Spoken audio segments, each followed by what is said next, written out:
Good morning and welcome to the Home Affairs Select Committee.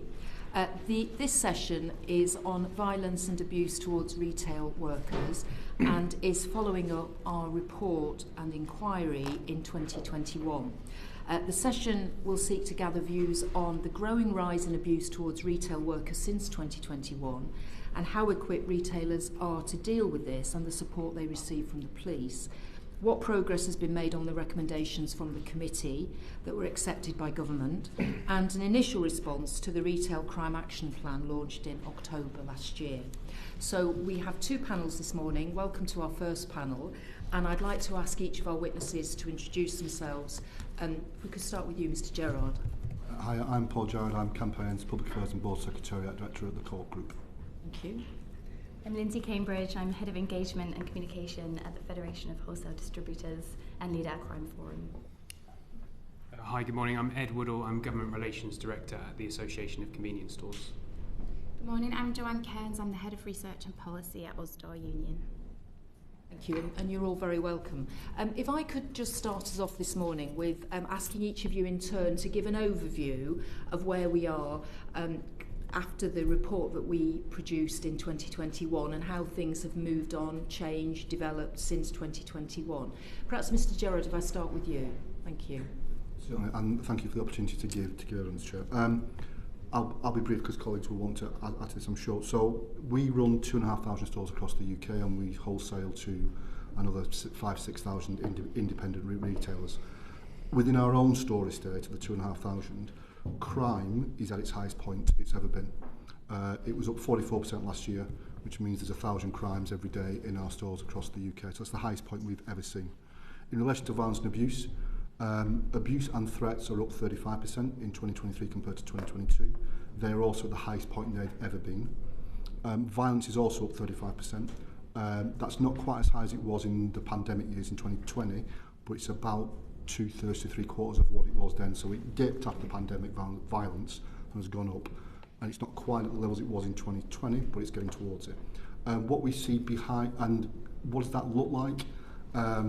It can be everyday abuse. It can be threats. So a colleague of mine in a store, a colleague of Indian heritage, was abused for his heritage and was threatened with a gun. Threatened with a gun? Yes, for no reason except for the customer didn't like him and didn't like his tone. It could be a colleague who couldn't do cash back because the customer had paid by contactless. The customer came round to the kiosk, smashed the kiosk door down, punched my colleague 3 times in the face. My colleague was hospitalised, off work and has only just come back. There's that kind of violence, abuse and threats. Sorry, violence and abuse. There's threats where colleagues are followed home. We've had to move colleagues from their homes because of threats made to them.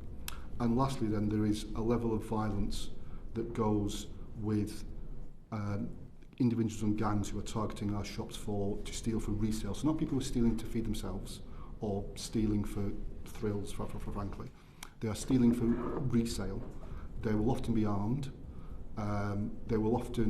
Many will have substance abuse issues and are being exploited by other organisations. They need to get that product for the order they've got, and then they will use violence and weapons. So colleagues in a store in Leeds before Christmas were faced with three masked men with machetes who took out the entire vapes, spirits and cigarettes section. So there's a level of violence and abuse that is certainly abuse is at abuse and threats high as it's ever been. Violence is getting back to where it was in 2020 at the height of the pandemic. I'll pause there, Chair. Well, thank you for that. That's a very sobering account. I just wanted to say that I visited one of your stores in my constituency on Greenwood Avenue in Hull, and whilst I was there, a man came in, went to the refrigeration unit, and basically cleared out all of the, I think it was bacon, just put it all into a bag and left. Which seemed to me, it probably fits with your third category there of people stealing to order and then to resell as part of organised crime. That wasn't an individual just getting something to eat for themselves or nicking food for themselves, was it? So that you think that's the biggest increase in that kind of organised criminal activity? From our perspective, in terms of the overall levels of crime, it's individuals and gangs who are targeting for resale. You know, Professor Emmeline Taylor produced some research to us at the start of this year describing the market for that. There's clearly, I think, a bigger market for this because of many people are struggling to make ends meet. But the people who are stealing from our shops in the main, in volume, are selling it on, not consuming it themselves. Right, okay, thank you very much. Ms Cambridge. Thank you for letting me give evidence today. Our members supply food and drink into convenience stores, maybe around 72,000 convenience stores across the UK, and around 300,000 food service outlets. They also own large estates of convenience stores as well. Over the last 3 years, since the inquiry opened in 2021, we've seen around a 30% hike in crimes, including violent crime, against our members. And these can range from thefts against retailers in a cash and carry car park. They can include ram raids into wholesale depots. People have been known to come in over the top through the roofs of wholesale depots. One ram raid was really catastrophic. They stole £500,000 worth of goods, things that are very high value, high-end spirits, vapes, cigarettes, easy to resell, and that it's organised crime in our sector predominantly. They used the motorway corridors up and down the country to target these large warehouses that are very rich in what they are stocking. Unlike retail stores, you know, we do hold those large quantities, which makes them particularly vulnerable. And the other aspect that we have in terms of the vulnerability is when goods come in, so from suppliers at the back of their depots. Again, it's another really vulnerable point. And also when those goods are in transit. So once they have left the depot, many of the convenience stores will opt for a delivered service. And that means that there are vast quantities of tobacco, as I say, high-end spirits, vapes in the back of lorries, and they are, once they get to traffic lights, they are attacked, essentially. They don't go near the driver. They do tend to just do what they are doing. Two will get out of the car, open the doors, and a third will take the stock, and when the traffic lights turn, off they go. It really is a problem, and I'm sure we'll get onto the measures that our members are putting in place to try and prevent that. But that should give you a bit of an overview. You know, that's a very good start. And just to be clear, your workers, the people who are employed, are not usually included in the retail category. So they, for example, under the new offence, perhaps are not going to be. We need to make sure they're included in that. Yeah. That's our probably biggest ask of you today, right. Is that the new standalone offence extends into retail. I know you're meeting with Patrick Holdaway later, and he sort of agreed in principle via the MBCC that will be the case, but we really need that in black and white. Right, and I think we'll come back to that. I know members have got questions on that. Okay, thank you. Mr Woodall. Well, thank you very much for the opportunity to give evidence. I think I'm telling a broadly similar picture to other colleagues today, and it's true. I think if you look at our data from the convenience sector or the wider retail sector, that the level of violence and abuse against workers, shop workers, has increased. I think when the committee was last doing their inquiry, that drive in violence and abuse was very much characterised by COVID measures, face masks, social distancing. I think now the typical scenarios we see in a convenience store setting where there will be violence and abuse are characterised by encountering someone that's stealing from the store, where there's asking a customer to verify their age when they're buying an age-restricted product, or when they're refusing to serve a customer because by law you can't serve some customers if they're intoxicated or for whatever reasons. Those are the key flashpoints that we see for violence and abuse. And as Paul mentioned, I think the biggest driver of the rise in violence and abuse is because we are seeing increased levels of shop theft committed by prolific offenders who often have addiction issues, other issues that are not being dealt with, which is driving them to steal. And the products that they are typically stealing are high value items for resale in the wider community, and that problem has really grown significantly to the point where shop theft is a pretty unprecedented level in our data. So pretty much from summer 2021 onwards, we've seen that rise go up very quickly. And when you ask retailers, is that to do with the cost of living crisis, about 2/3 say yes, but it's not typically because people are falling on hard times and then choosing to steal. It's because those prolific offenders are having to steal more to sustain what they need, but also because there's a wider market in which people might want to buy the goods that they are stealing from stores, which are sort of typically meat, cheese, alcohol, things that can be resold within the community. So that's been the sort of key driver, is around those prolific offenders. So it's not opportunistic, it's very much prolific. In some senses it's organised, but sort of urge some caution around organised. I think for convenience store settings it's very localised. It's 2 to 3 people crime waves that are known to the retailer, known to the police, known to the community, but are not being dealt with appropriately and properly, and that's what we've seen as a real driver of violence and abuse at this time. Thank you, and thank you to the committee for reopening this issue, following up on the on your report. Usdaw represents 360,000 members. The vast majority of our members do work in retail. And this is an issue we've been campaigning on for a long time. We launched our Freedom from Fear campaign back in 2003. So this is not a new issue for us, but what we have seen in recent years is that the scale and the seriousness of incidents has been heightened. The results from our latest Freedom from Fear survey, which we covered 2023, we survey thousands of our members every year on this issue. We found that 7 out of 10 respondents had been verbally abused, 46% had been threatened, and 18% had been physically assaulted in the last year.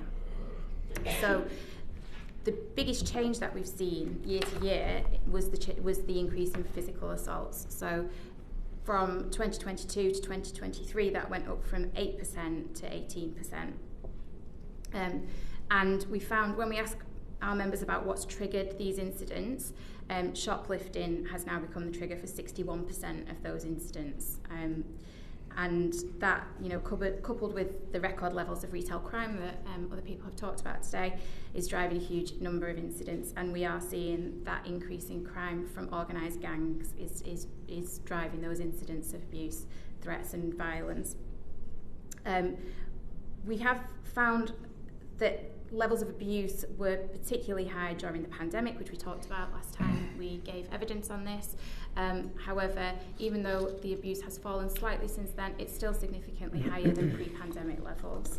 So compared to 2016, if you look back to 2016, those experiencing abuse was only 20%. I mean, that's still far too many, but it's now 50 percentage points higher than that, 70%.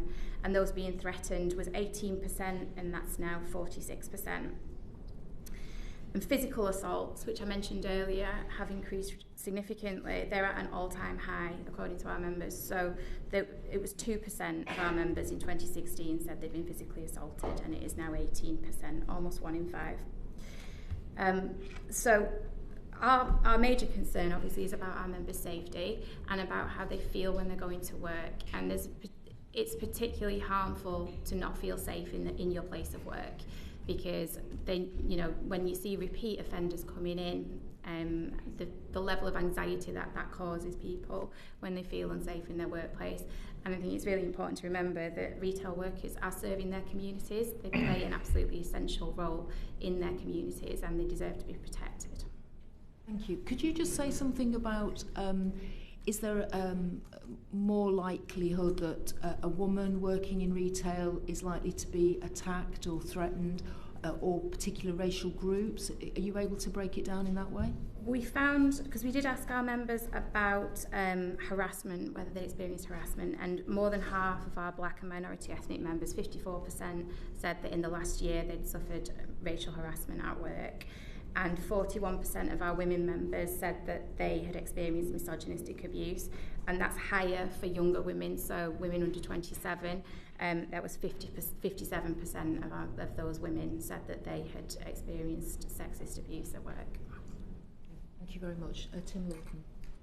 Thank you, Chair. Mr. Gerrard, can I start with you, and welcome back, because it was 3 years ago you came and gave evidence to the committee and came up with some quite alarming figures, as you have again now. What's changed with the co-op's approach over the last 3 years, if anything? I think we've continued to innovate in terms of how we protect our colleagues. We continue to spend 3 or 4 times the sector average per store on security. We've introduced body-worn cameras through much more of our estate. We've increased the use of what we call tactical guarding, which is undercover guarding that goes in and detains offenders in the act and call for police support. We've also, as some of the crime types have changed, so we've seen over the last 18 months a real rise in what we call kiosk breaches. So many of our stores will have kiosks around them. Last year there were 1,200 kiosk breaches. They are invariably armed and they are targeting high volume. So we've invested £4 million to introduce already 200 very, very secure kiosks, and we're going to invest more. So it's innovating to do things differently to try to tackle. And the last thing I would say, I think this is the most important thing, is we continue to develop more partnerships with the police. If I look at, so we've currently got 12 different partnerships across the UK. One of our early ones was in Sussex, as you know, with Katie Bourne. But we've now got 12, and if I look at what's happened in the first quarter of this year, results in terms of offenders managed, sentences, CBOs, they're about 200% up year on year in 24 compared to 23, and I think that's the secret, working with police to maximise the impact they can make as well as what we do. Okay, so you've spent a lot of additional money, you've done a lot around designing out crime, supposedly, but you've just told us that the level of crime is the highest it's ever been, so that's not worked, is it? So, well, I'm not sure there's a counterfactual to say if we hadn't done it, something different would happen. What I would say is what's at the heart of the problem there is no matter what we do, there comes a point where you need police support. That's the reality. And up until October, the police, I'll give you 2 bits of data, not unique to the co-op, other retailers will say the same thing, 2 bits of data. When we were asking for police support, in the first quarter of 2023, the police did not turn up in 70% of occasions. And we weren't asking for support for someone's nicked a ham sandwich. To give an example, a colleague rings with an armed robbery in space and he's told to ring 101, the non-emergency line. So that's the first point. The second point is, even when we detained, and I do stress this is before October, because I think something different happened since. Before October, when we were detaining offenders, our security guards were detaining offenders in store, we called for police support, we made the citizen's arrest, the police did not turn up in 80% of occasions. That means we let that individual go. So you can say it hasn't worked. We think we've kept our colleagues as safe as possibly could. We were disappointed by the police support. Things have changed, and I think that is worth saying, and I'd like to explain at some point how they've changed. So in terms of your security guards, because as you know, this has been a moot point in the co-op stores in my constituency, has your policy on the use of mighty security guards changed since you last gave evidence? In terms of? Well, you told us that they are for a visual deterrent only. So they are primarily. So we have 2 kinds of guards. The static guards that you will see at the door are for visual deterrent and will intervene as needed, and we can talk about some examples where they have intervened in your constituency and were assaulted as a result. But we also have undercover guards who are there deliberately to intervene and detain people. So we have 2 types of guards because we've developed how we work. So in terms of what your staff can do, including the security guards, what are their powers, and how often are they likely to exercise those powers rather than rely on the police not turning up? Yeah, so shop workers have no more powers, nor do more security guards than any other member of the public, so they have a power of citizen's arrest. In common with, I think, every retailer in this country, we tell our colleagues not to intervene if they're going to put themselves in danger. And the same would apply to those security guards. I can give an example, and we've discussed this before, Mr. Lord, about Lancing. We have a particular problem at that store, and we were not getting a police response. When our security guard intervened with some youth offenders, they were attacked by the youth offenders. They detained the youth offender and called for police support. The police didn't turn up in time but the youth offender's family did, who proceeded to give the guard a good kicking before the police did arrive. So that police response is critical in giving my colleagues, all shop workers and security guards, the confidence to intervene. Okay. With respect, Mr. Gerrard, as you know, there are many instances in that store and other stores in my constituency and elsewhere in the country where the security guards specifically will not intervene because they're told to be a visual deterrent only. And it's not them that gets assaulted, it's members of the public who get assaulted because they've stepped in to try and stop people nicking stuff, and they put themselves in the front line of danger. But it's the staff who step back, which is not acceptable, isn't it? Because you're not just there to protect your staff, you're also there to protect your customers who bring you your earnings. Yes, absolutely, and which is why we spend almost 4 times more than anybody else in the sector on security. What I would say, in the case of Lansing specifically, 1,000 incidents in that store report in 2023, including serious violent assaults. The police never turned up before July, and they only turned up in July because he went viral of a PCSO sat in a car refusing to intervene. The frustrating thing, Mr. Wallen, the really frustrating thing is that when Sussex police, who are normally really good on retail crime, this was youth offending, when they did intervene, the problem stopped within months. When we work with police, when we do our bit and they do their bit, you can tackle this. And I think it's really dangerous to suggest that shop workers or retail or security guards should intervene and put themselves at risk when they know there is no police support coming. Okay. Without getting too parochial on this, as you know, because you were part of the meeting where a neighbouring supermarket, where they have a very different approach to security guards, where they have security guards on the door who will physically prevent known or suspected shoplifters and troublemakers coming in, whose staff and security guards will trail suspected shoplifters and troublemakers around the store and will eject them, and who will proactively, where it's children involved, go and speak to the parents of those children and threaten those parents that they will not be allowed to shop in that store unless they get a grip on their children's activities. And the rates of shoplifting and violence in that neighbouring store to yours is a fraction of what it is at your store. And the problem is the incidence of shoplifting and antisocial behaviour at the co-op stores in my constituency is double or treble that of comparable stores elsewhere. You said when you came before, Mr. Gerrard, that most crimes are based on risk and reward. It's become a well-known fact that the risk of being intercepted by a member of staff, let alone a security guard, where you have them and you don't have them in most of the stores in my constituency, is minimal. Therefore, you have become the go-to store for shoplifters and troublemakers.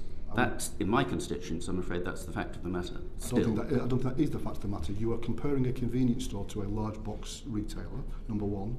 No, number two, that large box retailer, if they knew what that local store was doing, would be extremely disappointed because they're putting themselves at significant risk.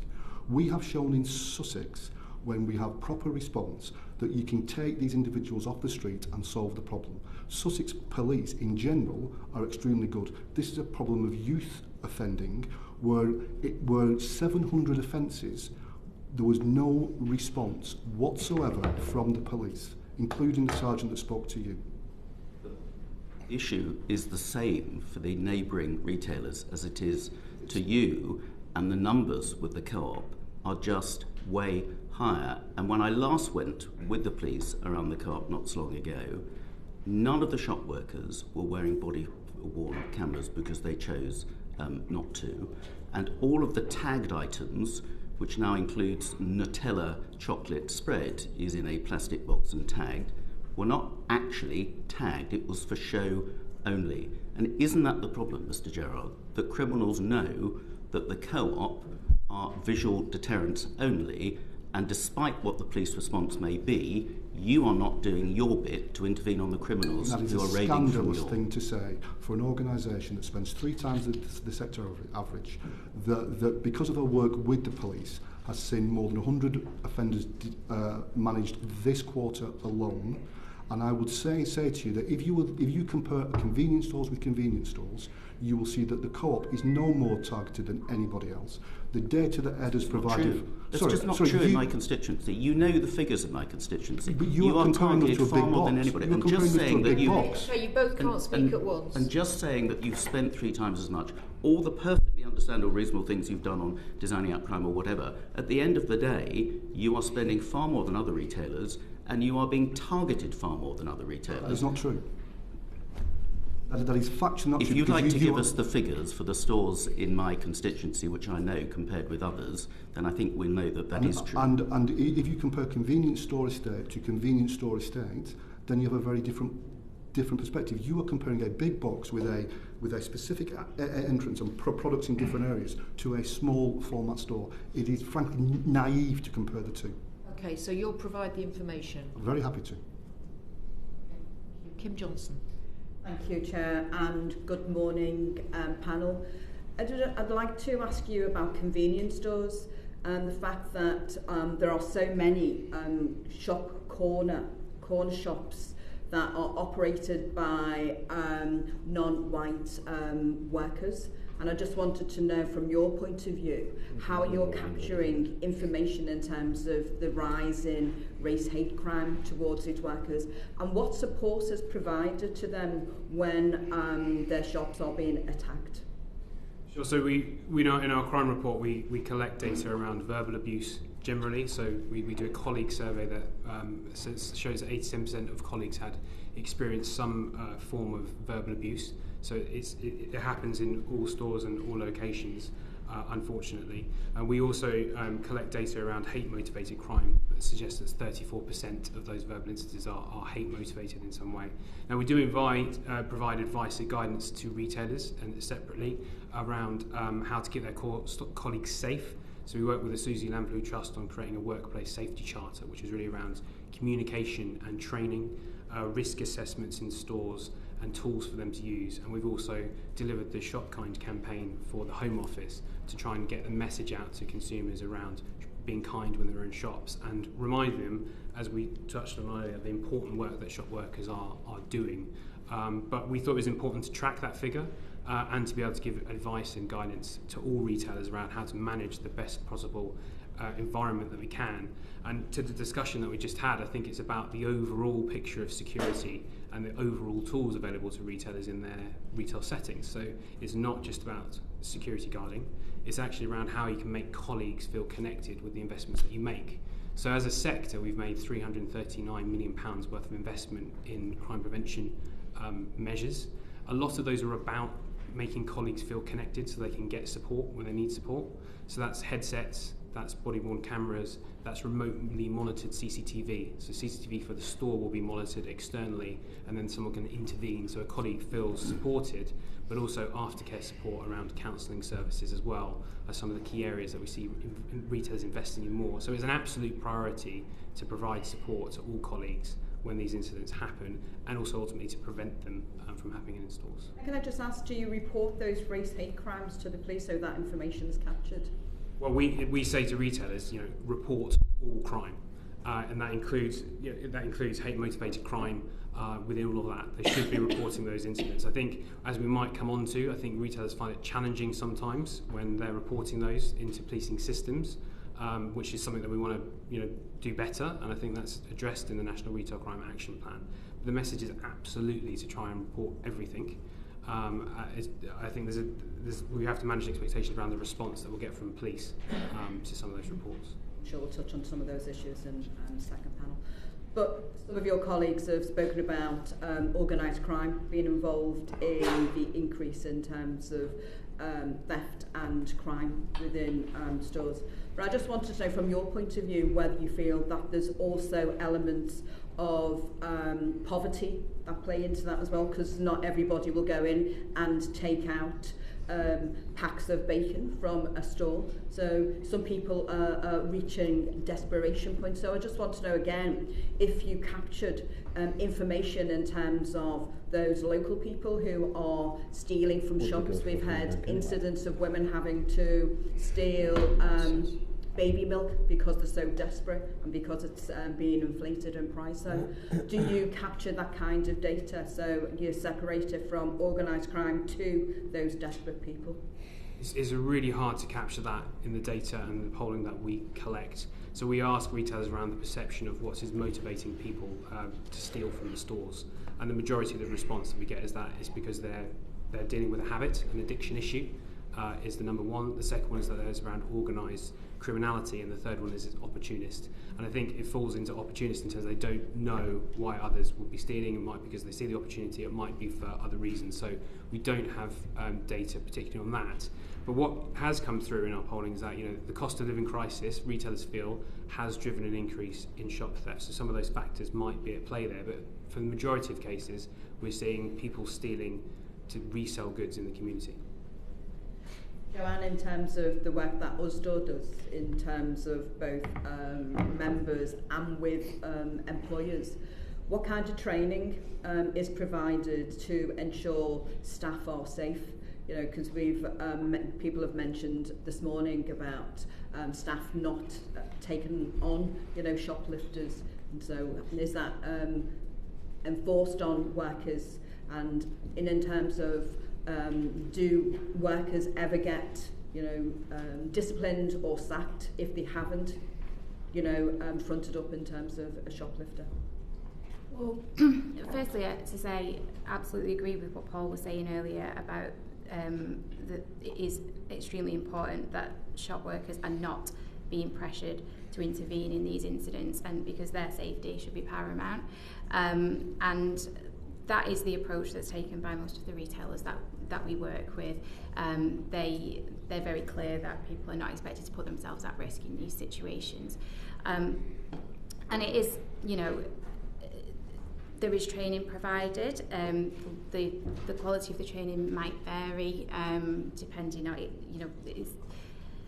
whether policies work well always depends on how they're implemented on the ground and on the quality of the management support that there is. But for the most part, our members are given clear instructions about how to deal with those sort of incidents. What our members do report to us that they would like to see more of is management backup when incidents happen.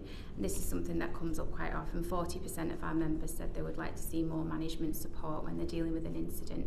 But I think it feeds into that wider issue about police support as well, because if you're reporting to a manager, the manager needs to have somewhere to go with it as well. They need to have backup and support from the police if they're going to deal with these incidents. So it can't all just be on the manager to obviously resolve it, but and we think that better police support would actually help employers to provide better management support as well to our members. And in terms of those staff members that have been affected returning to work, possibly suffering post-traumatic stress, what kind of support do some of the employers that you work with provide to those workers? Yeah, well, we ask employers to obviously support staff coming back to work, to make sure that they are able to take the time off that they need in order to recover from these incidents, and that they are brought back into work in a sensitive and supportive way. I mean, the major issue, of course, is the fear of a repeat incident. So you can put all of the supportive measures in place in the world, but if that person's coming back to work and they think that the person who's attacked them is going to come back into that workplace and potentially attack them again, then that's going to be of limited effect. So again, that's where those wider issues around police resourcing and police response are so important. Simon Fell. Thank you, Chair. And thank you for joining us today. Last time we looked at this, the committee made a recommendation that the government brought forward a separate offence. And to be honest, the committee was quite finely balanced on whether we thought there was a need for it or not, and whether existing laws covered many of the issues that you've raised today. I'd just be interested to hear from each of you. I'll come to you separately, Lyndsey, on wholesale, but from each of you, why you think this is going to make a difference, this law. If I start with you, Paul. Thank you. So I think there's a few points to make. I think there's a point of principle. I think Ed alluded to this, that many of the incidents of violence and abuse result from enforcement of laws made here. And I think if this place makes laws that need to be implemented by people on the ground, they should give them protection. That's not a particularly innovative thing to say. I was a former Customs and Excise law enforcement officer. There's always been specific offence of attacking a customs officer. So now the emergency works the same. So I think there's a point of principle there. I think the second thing is messaging. I think telling retail workers that this place cares about them, particularly given what they did in the pandemic, is important. And also to people who would seek to abuse and attack them, I think, message them as well. But I think the most important thing is that the evidence in Scotland is that it works. So what we see in Scotland, where there has been a standalone offence since 2021, is that there is a much higher rate of arrest. So the British Retail Consortium, and none of the data here is perfect and clean, but I think it's good enough for comparison purposes. The British Retail Consortium estimate that 8% of incidents of violence and abuse across the UK result in a prosecution. In Scotland, we know since the introduction of that offence, 61% of reported incidents result in an arrest. Now, arrest is not a prosecution, I understand that, but the 61% actually, compared to 8%, suggests that it helps to drive a better police response. And there could be a number of things that ease the prosecution, the ability to track it, etc. But I think the most important thing for us is that it has worked in Scotland and has resulted in a better police response and greater protection for shop workers. Thank you. And I'll come on to Scotland in a little bit. Edward, if I come to you. Well, I think Paul's given an excellent account of why you need that in terms of the principle, in terms of the messaging around this, but also from what you've heard this morning, there's a pretty unprecedented challenge facing retail workers in this space as we've all described. I think it is a lot about police still attending and being more motivated to attend and seek prosecutions from this as well, because ultimately this is still about police attending to catch those offenders and prolific offenders that are not only committing crime in stores but in the wider community as well. I think the difference with the standalone offence to the aggregating factor is also that we can track this, we can look at this data, we can see how it's being used and come back to it. That's really been the challenge, because the aggregating factor is down to the discretion of magistrates' courts to apply. We can't see that, despite some of the best efforts, I think, of the Home Office and the Ministry of Justice to do that. So I think there are benefits there as well. Thank you. And Joanne? We've been campaigning for a standalone offence for many years, and we're pleased that the government has now finally taken action on this. There's been massive support from across the industry for it and a clear need for it. We need to look in detail at what comes forward. We think it's really important that the legislation would mirror the legislation in Scotland, in that the scope would include abuse and threats as well as physical violence, not just physical assaults. And we support including wholesale in it, as Lyndsey was mentioning. We do have members working in wholesale, and we want them to be protected as well. And as others have said, the standalone offence will be really important in making sure that these crimes are more visible, making sure that we fully understand the scale of them, and that police forces can allocate their resources accordingly. There is, in Scotland, I believe, the detection rate is, as Paul was mentioning, is impressive, 61.7%. Unfortunately, because of the backlogs in the court, there's only an 11.6% conviction rate so far. So that is obviously a wider issue that needs to be addressed. Thank you. And Lyndsey, if I come to you, do you want to just give us a bit of an explanation as to what you're looking for to cover wholesale, what you'd like added to the proposed law? Yeah, absolutely. So really, it's as simple as the wording and definition of wholesale worker to include anyone that works within a cash and carry setting, or those drivers who are moving high-value goods around the country to their intended convenience store. So for them to be included, as Joanna said, would be a very, very critical thing for us. We feel that if that doesn't happen, that what we will see is displacement of crime moving from the high street, from somewhere like Paul's stores and the Co-op, to industrial estates and to big cash and carry warehouses, because they will be out of scope of this protected status, if you like, that retail workers on the high street will have, and potentially be seen as the weaker link. And we absolutely do not want to move the problem from one place in society to another. So we would strongly recommend that is amended and included. Very helpful and clear. Thank you. I guess if I just come back to the debate we had here last time, which is how much of this is really about the creation of a new offence, and how much of it is about the response that law enforcement gives you and supports your staff and teams. I've been on a couple of visits to co-op stores in Barrow-on-Furness, in Askham and Ainslie Lane, and again it's the point that has come up again and again in this panel that offences happen. There isn't the police response to back them up, and they know that police response isn't coming. And I'm just curious. So when we look at the Scottish example, what's driving a better police response? Because surely when crimes are being committed, as they are now, under laws on the statute book, you're still not seeing the police backfilling. So why will this new law make that difference? I think it's a really good question, and you probably have to ask the police in Scotland to get what they think.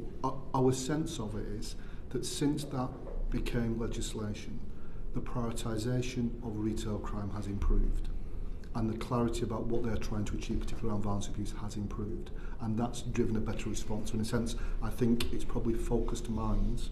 I am told by serving police officers that this kind of offence is easier to prosecute, and depending on whether it's tribal both ways, the new offence, if it goes to magistrates court or can go to Crown Court, I'm not sure that's clear yet. That means that you can get relatively swift justice. So my sense is that it's helped the police prioritise retail crime, so you do get a better attendance. What I would say, if I can, since the publication of the Retail Crime Action Plan, attendance rates for some of the things that we monitor has improved, has trebled in improvement. They weren't attending detention where we detain people 22% of the time before the Retail Action Plan. Since the Retail Crime Action Plan, that's trebled. They're attending 68% of incidents of violence where we've detained somebody.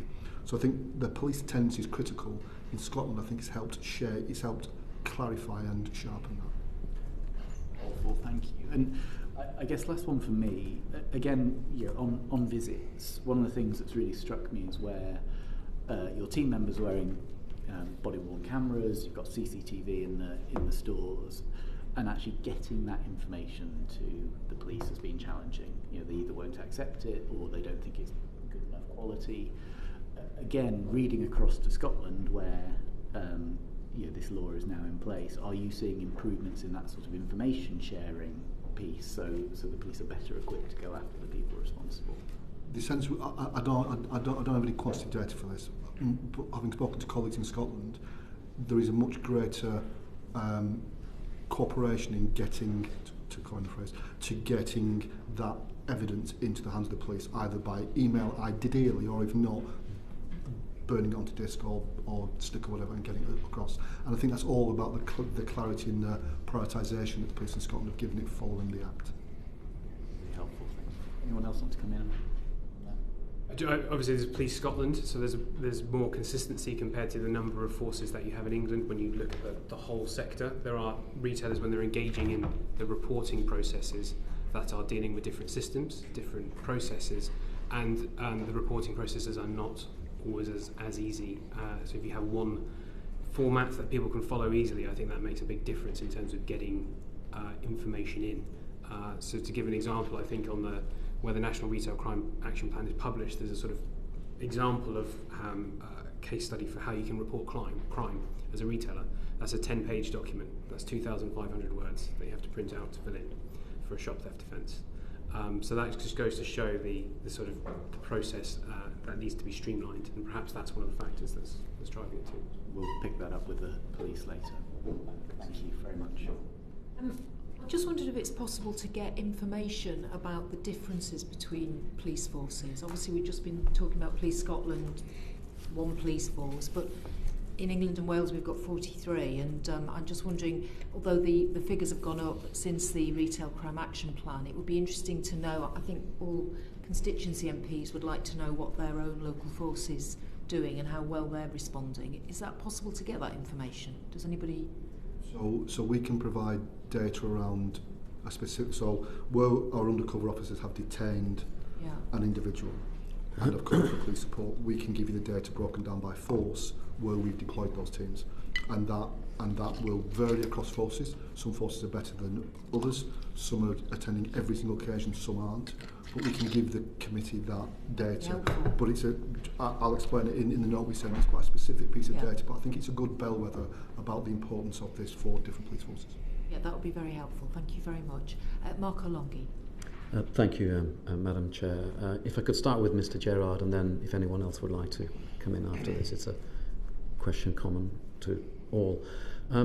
Wherever I go into my constituency, whether it's a sort of medium to small size co-op or a large Tesco or any retail, and I ask about why we are seeing such higher levels of crime, violence towards shop workers, there seems to be one common thread in all of it, which is their response to me is typically, for example, the Woodall store I went to in the co-op in my constituency.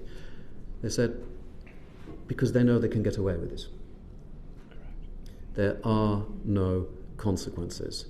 And this particular store, Woodall, or whether it's the Tesco one as well, is they say that it's the same people all of the time. Some of them sit literally across the road from the entrance to the store. They know when the high value goods are being delivered into the shop. They can tell when there are fewer customers coming in, and they can literally walk in. Shop workers might stand aside because your instruction to them is don't put yourself at risk, and I quite understand why you would say that. They help themselves and they leave. I'm not sure where we should... for me, this is a policing issue. The more we see the police refusing to deal with what they have decided to perhaps describe as lower level crime, the more these people feel emboldened, and actually there is a ripple effect into these criminals pushing boundaries and becoming even bolder and committing even more serious crimes. This isn't rocket science. Back a few decades ago, whenever it was, when the Mayor of New York implemented the broken windows principle, when they went after what we would describe these days probably as almost non-crimes, but whether it's graffiti or drunken behaviour or lower level crimes as the police like to describe, it had a dramatic effect on reducing levels of crime everywhere. Would you agree with what I have just summarised, all of you, or do you feel there is any self-reflection as a sector, that perhaps the sector itself could do more? So I think the assessment that people think they can get away with it is right. I think the assessment that this is by a relatively small number of prolific offenders is also right. And those prolific offenders are known to my colleagues. They're known to local policing. And up until recently, the police haven't prioritised that. I think the point on self-reflection is a fair one, and I think we should always be looking at what more we can do. But our priority has to be, as employers, to make sure that our colleagues are safe. And how can we keep them safe? And our view is that the best way we can keep them safe is to work with the police to help identify. And to give you one example, and I have been critical of policing in the past. It's not something I want to do. I'm a former law enforcement officer. It's not what I want to do. But I have been critical. But there have been plenty of examples of where individual police forces have shown leadership. In Nottinghamshire, Operation Synergy, Inspector Ollie Vale up there worked with the co-op, identified, we knew who they were, the prolific offenders, and he arrested 17 within 2 or 3 weeks. This is fixable. This is fixable. The businesses have to come forward and help, absolutely, and play their full part, as do the police. I would repeat, though, is that since that retail action plan, certainly for us, we are seeing a better police response. They are attending, and once they've attended, then they can intervene, then they can tackle it. But there's a small number of prolific offenders. If you tackle them, you address a lot of this issue. Okay. Would anyone else like to come in? Yeah, I would like to, if that's okay. Within the wholesale sector, they are doing, taking your point about could the sector do more as a whole. So I just want to run you through a bit of an itinerary of what a typical wholesaler may have in place in terms of crime prevention. And their budgets have typically tripled over the last 3 years. An average wholesaler can be spending up to £4 million a year on security now. And the measures that they're investing in are some of the following: car park barriers when you enter the cash and carry car park, security guards, shutters and vibration sensors on the walls for ram raid prevention, infrared and motion sensors, caged roofs to prevent coming in over the top, having daily visits from someone like a G4S to limit the amount of cash on the premises, smoke cloaks, a switch from slam locks to freight locks as security mechanisms on lorries, body-worn cameras and enhanced CCTV so that the police, they've got every chance of giving over enough evidence for prosecution. But if they bother turning up. That is the trouble, and like Paul said, I don't like to criticise the police, they're very busy people, but our evidence is that there is a woeful response when there are crimes, violent crimes, and high value theft as well. As I said, we are talking about 20, 25, 30,000 pounds stolen at a time, and obviously we have the incident of £500,000. And these are goods that are tobacco, vapes, high-end spirits. They are being resold. It is organised crime, and without a police response, our wholesale members cannot do any more really than they are doing. And obviously there is a varying degree of these measures in place between wholesalers. Mm-hmm. But what we don't want to happen is for regional wholesalers to not be able to afford these measures, to have that displacement from larger national wholesalers that have got these measures, that are fortifying their warehouses. You'll see a monopoly being created where regional wholesalers will drop off. And that is absolutely not what we want to happen. I know it's not what likes of DEFRA want to happen. We work with them very closely. They're very, very keen to ensure that regional supply remains. Thank you. Thank you very much. I agree with your assessment of the challenge. It is around prolific offenders, around stores. I hope we can get to a point where policing sees the scale of this challenge as an opportunity to try and address some of those earlier. There's 5.6 million shop theft offences recorded. That's 5.6 million opportunities to get some good, rich data around who's committing these offences. As a sector, we'll always feel like we'll do more. We'll always want to invest more in keeping colleagues safe. I think if there's one area we should focus on more partnership with the police is how we get the data in and reported to them. Because if we can get that information in, we can target what is very limited resource that the police have at those prolific offenders and make sure that we're dealing with the volume crime that we're seeing from them. Thank you very much. Did you want to come in, Joanne? Yes, so we have seen retailers who we work with put in increased security measures, which we absolutely welcome. They've been investing in security and in body cams and panic buttons and all of those things that are so important. But as repeating the pattern of what everyone else has said, that has to be backed up with adequate police response, and that also means adequate police resourcing. So neighbourhood policing, having more police, more PCSOs in town centres. We support Labour's community policing guarantee, which would include new powers to ban repeat offenders from town centres. Also, Lyndsey talked about high value theft. It's also important to think about the low value theft and those repeat offenders where because incidents of shoplifting under £200 are treated as a summary offence, that has then driven a lack of police response and prosecutions in those situations. So we would support removing that £200 limit in order to drive up more prosecutions and demonstrate that all shoplifting is being taken seriously, because it is not a victimless crime. The victims of it are the retail workers who then are subjected to horrendous abuse and physical assaults as a result of it. Okay, thank you. Thank you, Madam Chair. James Daly. Could I just ask a question, that if a police officer attends at a store and says, so you've got two types of offence, you've got one where the offender is detained, one where the offender is left. If there is CCTV, how quickly can that police officer get a copy of the CCTV?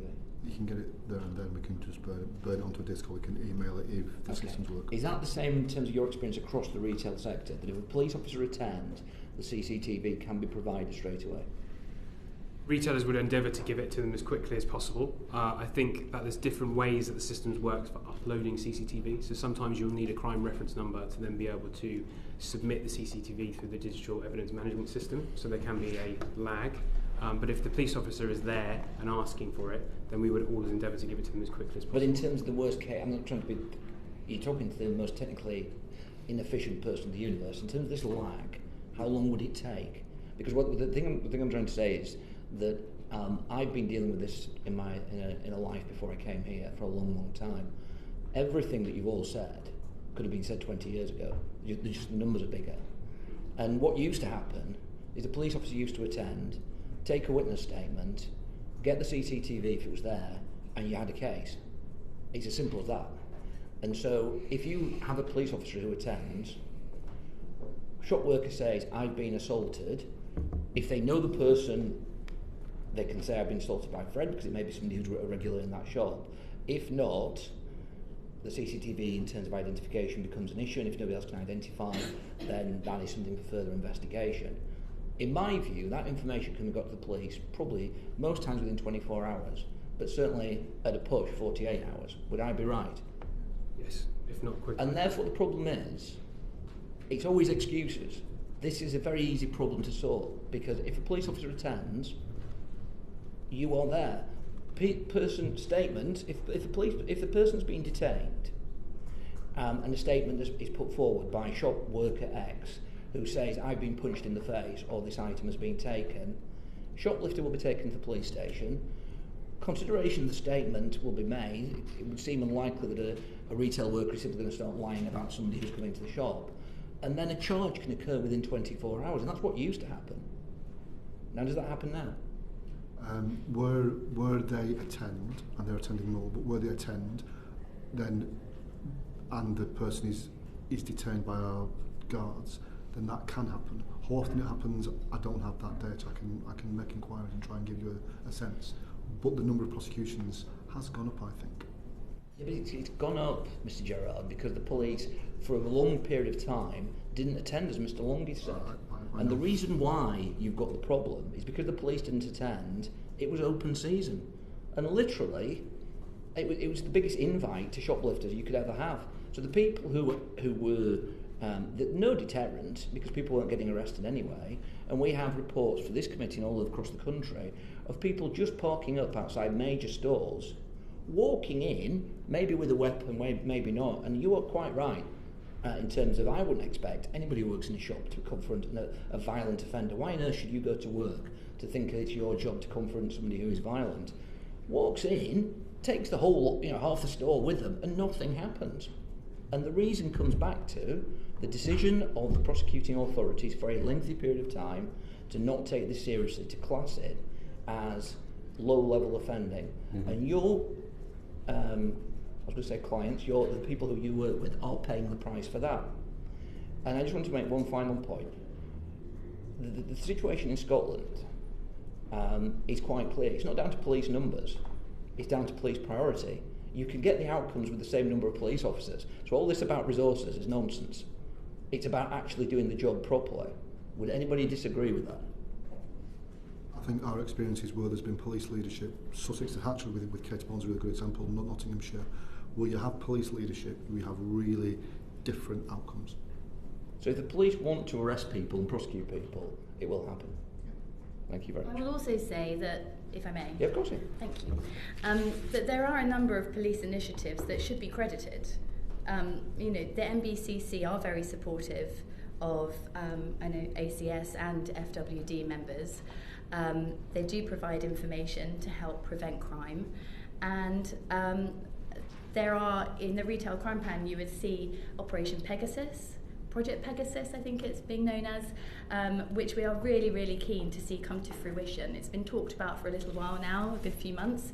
And if you're not familiar with Project Pegasus, what it will do is allow businesses to report crimes into one central data point, and there'll be dedicated team to then divvy that out to the regional police forces so that they can try and tackle organised crime in a more collective way, because our members, one of our wholesalers, have outstanding crimes with 14 different forces, and they have a good bird's eye view of being able to see how the different forces operate, and some are very, very responsive, and some are not so much. So I think we have to be careful when we are criticising the police. It's not a blanket criticism. There are different forces that do take this very seriously, and it is high on their agenda, like you alluded to, and some possibly are catching up. But if I may, sorry, Madam Chair, that does actually bring out Mr. Daly's point, which is it's a question of choice for the police, where they decide to privatise it or not, and therefore respond to it or not.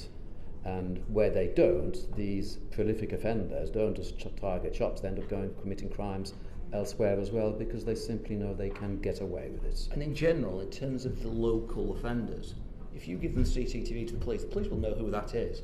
The issue in terms of organised crime is a different thing, because people are travelling around the country, and therefore that's more. But that was 20 years ago that was happening.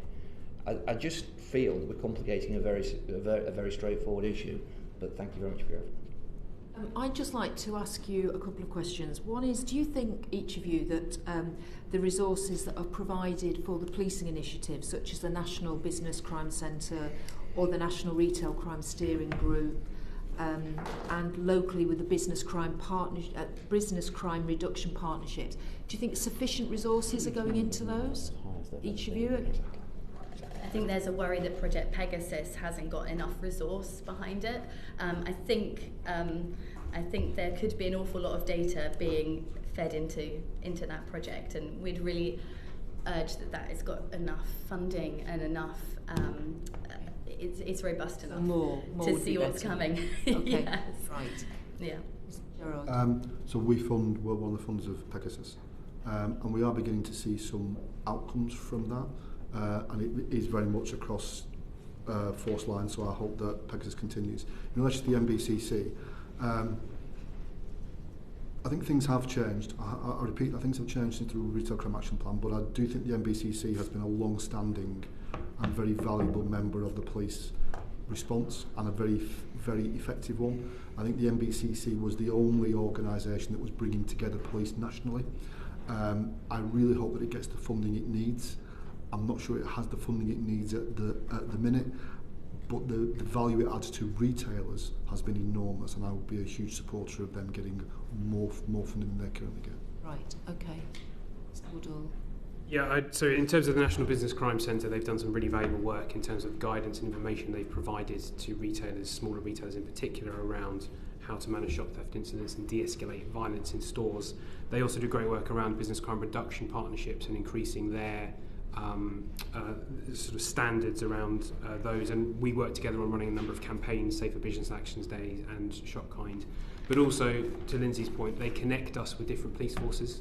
So when we have a problem we need to escalate, they can connect us into the business crime single point of contact. They do that with 2 people, and they do that. I think it's actually 1 person at the moment. There's 2 people, and that's all of business. It's not just retail. So they do need to be resourced more. I think where we are seeing a positive is obviously we have a dedicated person now in terms of the National Police Chief Council focusing on retail, which you'll hear from later. Hopefully that's a great way to take across policing the need to focus more on retail and the need to take the National Retail Crime Action Plan forward. You mentioned the National Retail Crime Steering Group, and I would say that's also been a very effective group to bring everyone together and hold everyone to account nationally to make sure we're focused on the right areas, and I hope that continues to be able to focus on delivering the National Retail Crime Action Plan. Right, okay. And we have a seat on the Retail Crime Steering Group, and we obviously support anything that brings together and coordinates the industry and police. So we fully support it. We also really welcome Project Pegasus and the investment that retailers have made into that as well. And again, greater coordination between police and retailers is always something that we would support and encourage, but it does need to be alongside a holistic range of measures, including local police resourcing. Okay, thank you very much. And we've got the government's updated action plan. I just wondered, very briefly, because we do have to move on to the next panel, if you could just say what the one thing is that you would like to see that's perhaps not in that updated action plan currently, that you think the government should introduce that would help deal with the retail violence and crime. Should I go in reverse order? Well, I think going back to the point I made earlier about the community policing guarantee, what we would like to see is putting police back into town centres and neighbourhoods so that our members feel safe and that customers feel safe when they're out and about in their town centres. So what we would like to see is more investment in neighbourhood policing. Thank you. Woodall. My recommendation actually goes more towards police and crime commissioners, if I'm honest, which is around their police and crime plans. Yep. And when they come forward, that sets the priorities, that sets the budgets. That's where we need to have a commitment around retail crime and a commitment to deliver at an operational policing level the National Retail Crime Action Plan. Right, thank you. I think you can guess what I'm going to say, that it extends to wholesale workers as well, right. And make sure that is really clear definition of what a retail worker is, and that does extend to industrial estates and cash and carry depots, drivers. I can help you with that particular definition if you should wish. We can follow up later. Right, okay. But if I could be so bold as to make one other request or recommendation. There is something I'm sure that your next panel may touch on it, but we do have a method of tracking and tracing illicit tobacco in this country already. It exists, but HMRC are the ones that own the rights and the data for that. And it is used within cash and carries. When you purchase tobacco, you will have to scan a barcode, and then there will be, it's tracked, and once it goes to your store, if HMRC ever wanted to come in and scan your goods, you could see where it originated from, where you bought it from, and that you paid the tax. It's also a very, very good way of detecting black market tobacco that has been purchased illicitly. And I know one of the things the police are moving forward on a project is to ensure that HMRC share the rights to this with the police, so that police can go in and identify stolen goods. And if we're tackling it at that end as well, it needs a multifaceted approach, I think this does. So I would really urge that was considered and fast-tracked. Okay, thank you. That's very interesting. Okay. Mr. Gerrard. So we very much welcome the police retail crime action plan and the commitments, and we began to see an improved response. Very much welcome the government's announcements last week. I think I would agree with Mr. Daly that we can overcomplicate this, and it just needs to be policed now. As a former law enforcement officer, it just needs to be actioned on the ground, and therefore I agree with Ed. I think there's a really important role for police and crime commissioners here to make sure that that action plan, and that both the government action plan and the police action plan, is actually put in place on the ground. And if it is, retailers will absolutely play every role they can to support the police in taking action. Excellent. Thank you very much for your evidence this morning, and we will be reflecting on what you've told us, and we're now going to hear from our second panel, and I'm sure we'll pick up some of the points with them directly. So thank you again. Thank you very much. Thank you. Thanks.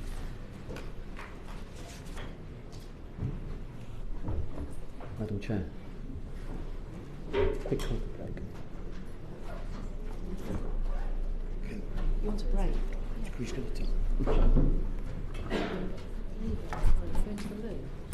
Oh. We go together. They always go in. Please feel free. They always go in pairs. Can I just... No handbags involved, are there?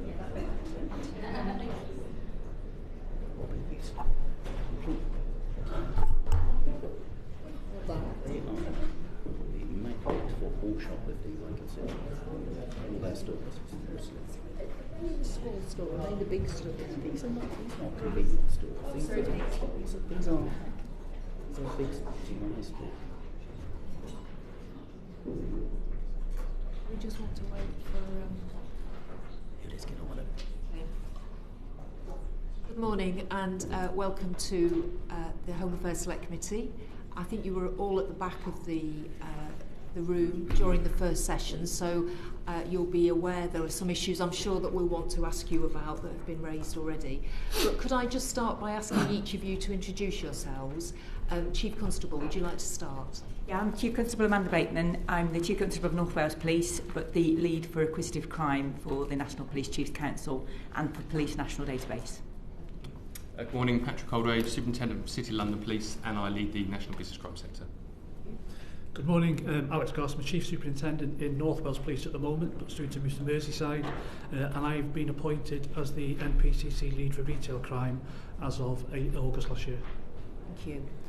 So you will have heard from that first session, we talked quite a lot about the police response, or the lack of response.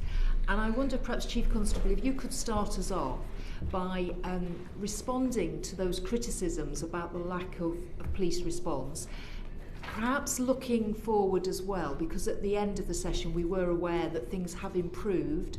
It's not quite clear if they've improved across all police forces, but with your role, perhaps you're able to give us that overview about what's actually happening now in terms of the police response to retail crime. Yes, so in terms of the role of policing within society, it isn't a simple situation, it's a complex one. We get called upon for all sorts of issues within communities, and for some years now we've been identifying our attendance incidents based on threat, harm and risk. It's been the way that we've been able to deploy to all sorts of incidents, and you know, no doubt you'll be aware of things like mental health issues within our communities, supporting ambulance colleagues, etc. That does mean that the resources that we've got are pulled upon to do a variety of different tasks. Since last year, we've been working really hard to reprioritise some of the areas that perhaps we see that increase in harm identifying in itself, and one of those has been retail crime. So we've worked really hard in terms of the retail crime action plan to try to have that conversation across policing to reprioritise, worked with our police and crime commissioners to try and reprioritise and to make sure that we are giving a good level of service across the board. But policing is pulled in many, many different ways. You know, the budget in relation to policing is 0.7% of GDP. You know, we don't have a never-ending amount of resource to be able to attend absolutely everything. We've had to do that on the basis of threat, harm and risk. So I've been really fortunate enough to be able to work with retailers, with partners and across policing to be able to devise the retail crime action plan, to be able to make sure that we can respond to some of the incidents that you heard about this morning and that I've been hearing about over the past couple of years, and that our response levels are better. That's good. Which police forces are doing very well on this? There are 10 police forces out of the data that we've pulled that have 100% attendance in relation 100% attendance in relation to offenders that are violent in relation to shop workers. Right. So that's areas that I would suggest is good, and I can provide details of those to you afterwards. Yes, please. So we do have some forces that have really prioritised. We do have some forces that are doing really excellent work around their business crime partnerships.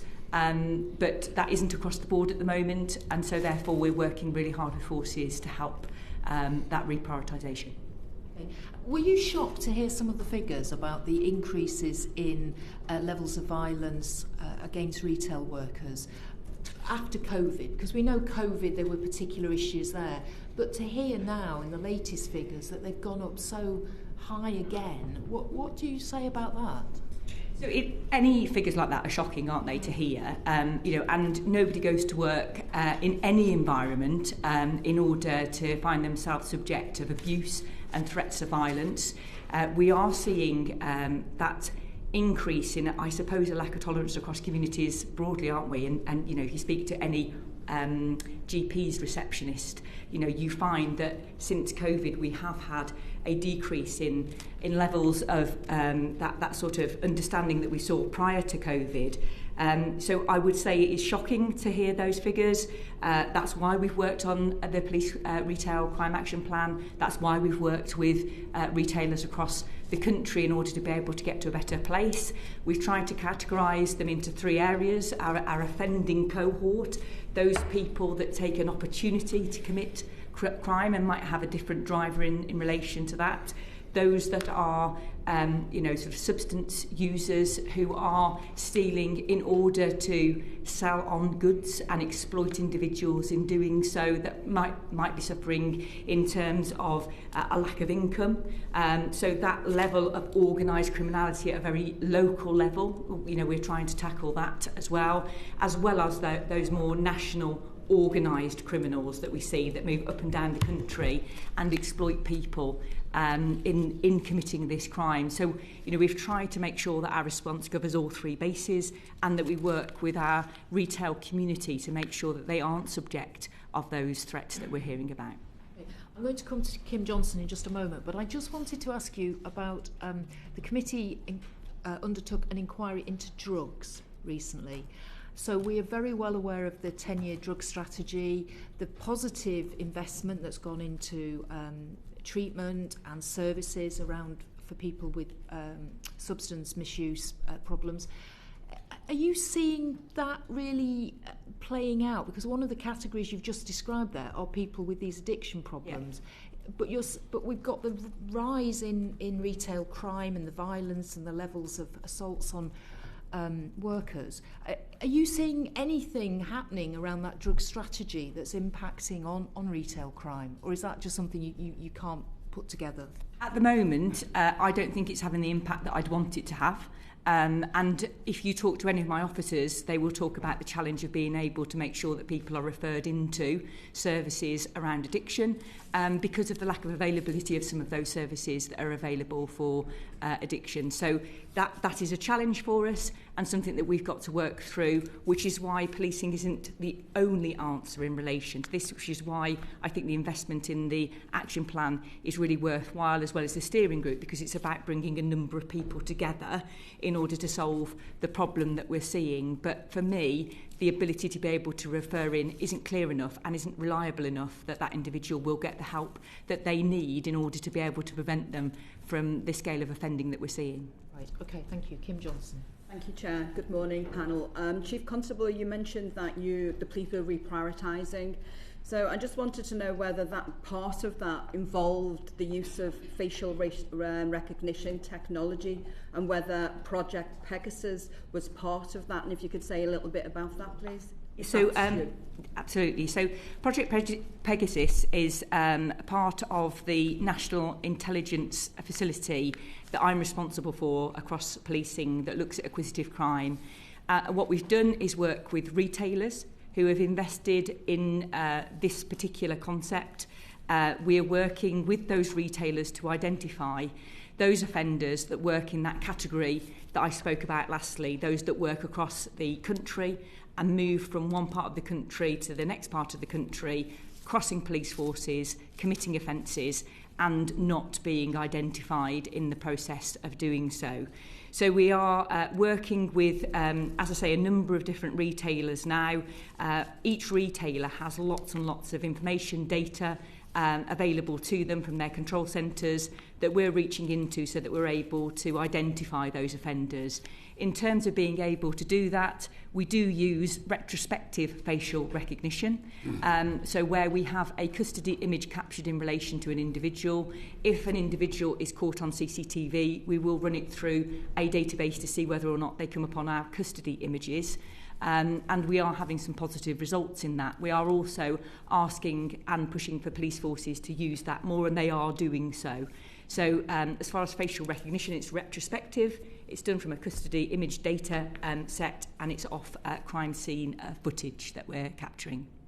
Chief Constable, you'll be aware that there is criticism about the use of facial recognition, particularly in terms of some groups, particularly for black people who are overrepresented in criminal justice system. But the fact that, targeting those people in the margins of society.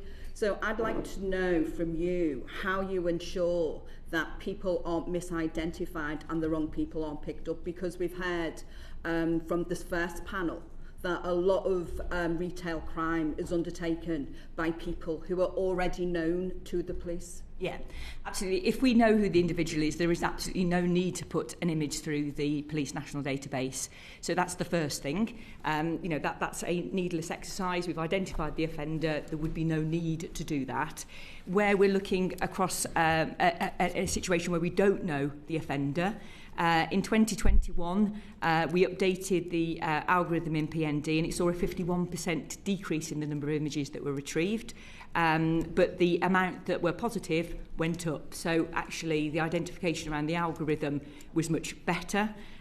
False positive ethnicity matches decreased by 71% in relation to that algorithm. I'm working with the national team in relation to this particular area and the College of Policing, the APP that's set out, and all of the work that's gone on in terms of live facial recognition to make sure that what we use to catch those individuals that should be caught, should be brought before justice, is done in a reliable way. What we try to do is to make sure that any identification via facial recognition is dealt with for intelligence, and we look at corresponding evidence to identify that individual, whether that be clothing or whatever. And could you just say a little bit about how widespread the use of that technology is used nationally at the moment? Is it used by all forces? It's available to all forces because it's part of the Police National Database, which all forces feed into. They feed all of their information into the Police National Database, so it's available to each force to use.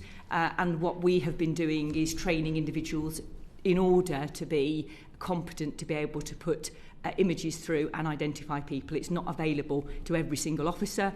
It's a super user that works under a set of regulations, under a set of principles that have been identified and has been trained to be able to use the technology properly. And how would you respond to those criticisms in terms of looking at disproportionately black people and poorer people? Very, very, very aware of the concern, very, very aware of the mistrust that brings about, working really hard to be transparent around that with those communities that are concerned about it. But ultimately, for those individuals that are going into stores and causing the type of offending and are participating in the type of violent behaviour that we heard about just, then I think, the public would expect us to use what we have available to us to identify those offenders. What processes are available for those people that are misidentified? In terms of complaint, obviously... Being taken off the system altogether? Yes, absolutely, yes. So if that... We're not capturing... So the image would be matched to a custody image from when somebody's been in custody. So it wouldn't be that we have a capture image in terms of general population. It would be from a time of person. That's also one of the criticisms at the moment, that you are capturing, lots of people from wider communities. I haven't had that criticism, no. Okay. Thank you.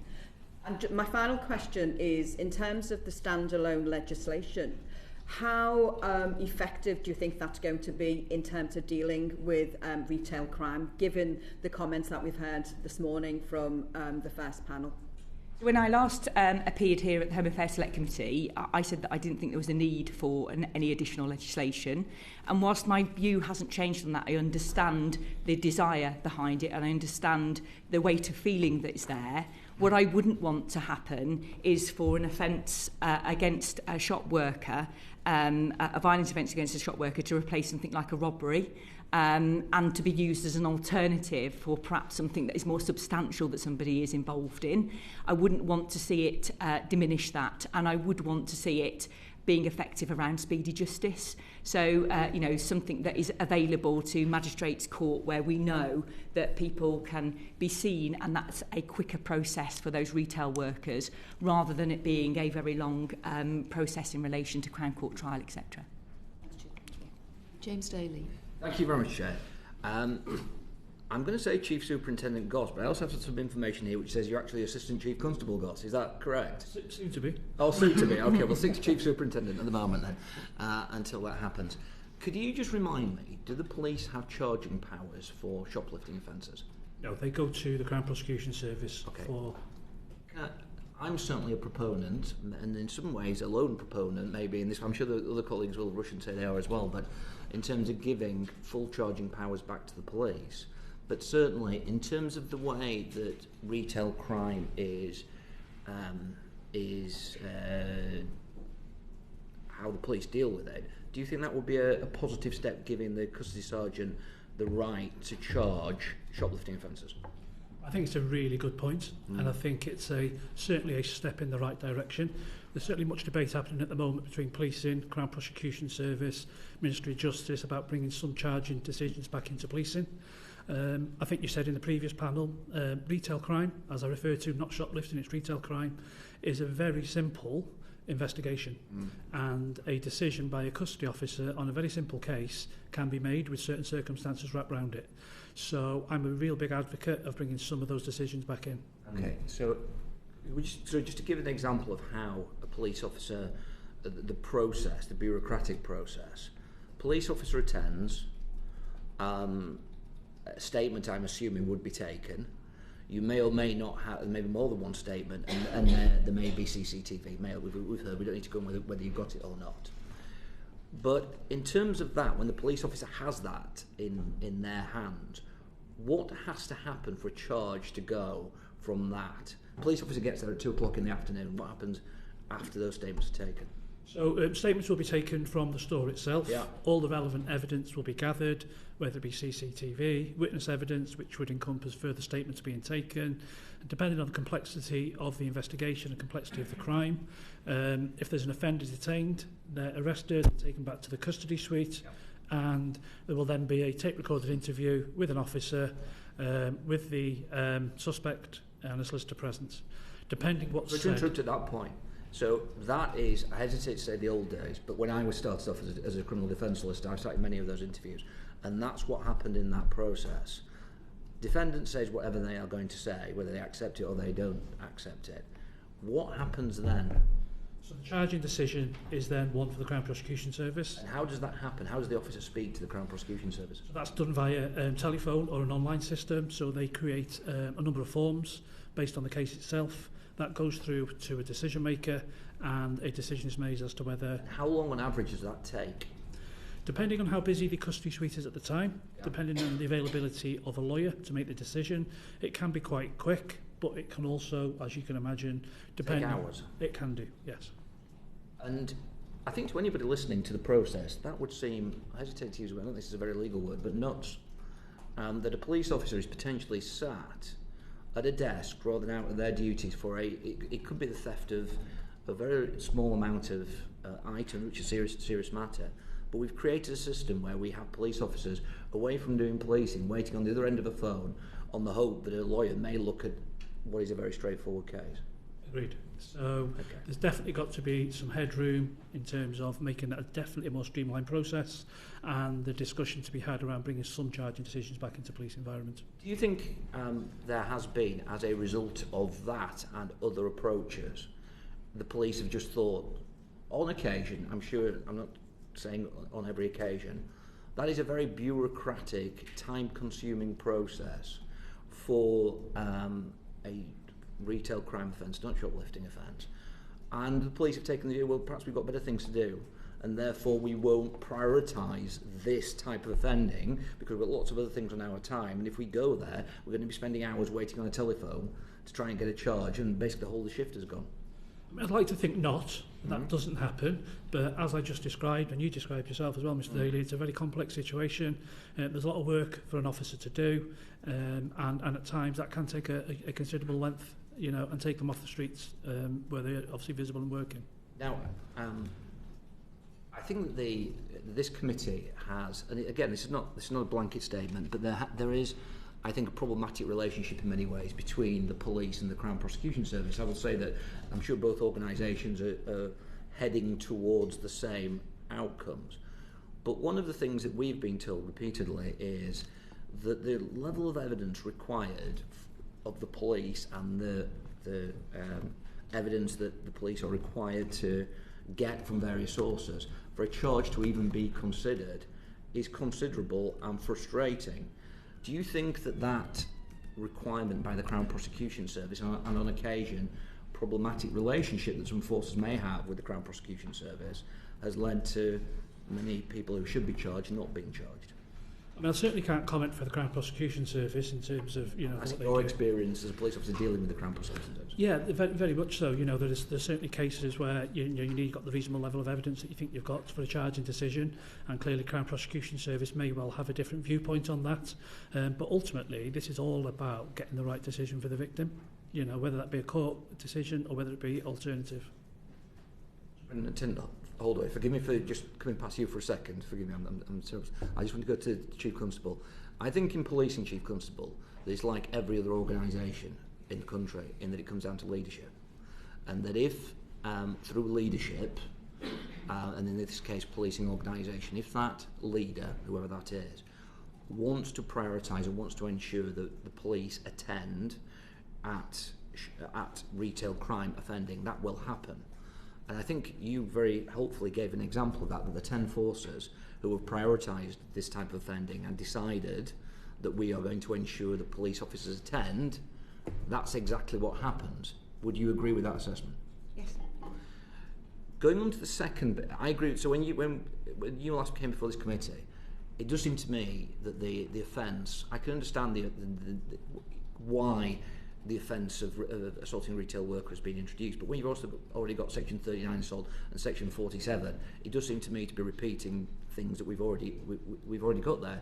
How do you account, though? I don't know whether you had a chance to look at it. The example from Scotland, where it appears to have led to a 61% increase in arrests. I think the figure was given, which, when we come down to this, we can have a sort of intellectual hypothetical argument. Scotland appears to show that this approach with the retail worker offence works. I don't know whether you've got a view on that. So I think an individual standalone offence in terms of putting it before a magistrate's court and getting sentencing, where you've got additional powers attached to it, like a criminal behaviour order, etc., is really useful. So in this instance, where we're seeing a standalone offence, I think it is a useful situation to be able to attach that to it, and it certainly increases the confidence of shop workers to contact us when something happens, because if they've been in a situation where they've been ringing us and nobody's been turning up, then you can understand them not wanting to call us. So I expect to see the amount of calls that we have from the retail community increasing, and I expect to see those increasing as part of the retail action plan and us responding, so I expect those to go up in the same way that they have done in Scotland. Would it be also correct that, and so this is my own personal experience and certainly my constituency, that the vast majority of the offending is carried out by people known to the police for this type of offending? Would that be correct? In most instances, I would suggest that that is correct, yes. Might not be known to the shop worker, might be known to police. It depends which police officer attends, etc. And taking into account Ms Johnson's very well-founded point regarding facial recognition, in terms of identification for this type of offending, in terms of the local, people with a local knowledge of the area, and certainly the PC for the area in question, identification for the vast majority of these cases is a relatively straightforward matter, isn't it? Yes. Okay. Superintendent Holdaway, in terms of the brief that I have, I think it's business crime. That may have many different aspects to it in respect to that. But one thing that I think has happened, and I think that large retailers are absolutely right in respect to this, and I think the evidence that's been given this morning is right. I think this type of offending, I'll use the correct language, people have been emboldened by a lack of police over a number of years. I'm not criticising anybody sat on this panel, by a lack of police prioritisation. And I think it's a mixture of a lot of things. I was once sat with a very senior member of the Crown Prosecution Service who felt that we shouldn't be prosecuting any retail offences whatsoever, and made that very clear to their local Chief Constable that was their view in respect of this. And bearing in mind they are the prosecuting authority, that is a thing. I remember a Chief Constable in my area who decided, and I'm paraphrasing here, and I'm sure you all three will perhaps know what I'm talking about, who decided to tell his police officers that when you go out to an offence, you should do what you think is right, not necessarily arrest people for the offence that they've committed. So we created an atmosphere in certain forces throughout the country where there was an attitude where this is not serious.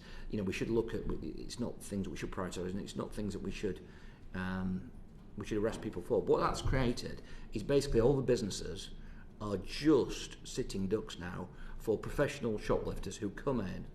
And as I said, I gave an example of my constituency, in that there is one very well-known retailer who can say that every single week somebody will park outside their store, go in, threaten the workers, grab hold of the items, lots and lots of very expensive items, and off they go, and nothing ever happens. So I just wonder if you could give us a business perspective, if that's what's been fed back into you from the people that you deal with, saying that this attitude of law enforcement has created a situation which is creating more threats of violence, more large-scale offending, and that has to change.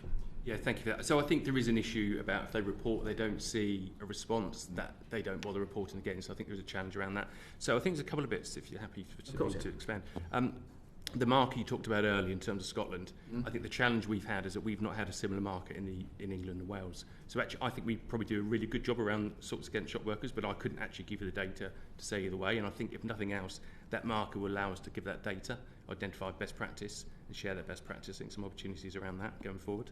You talked earlier about the identification.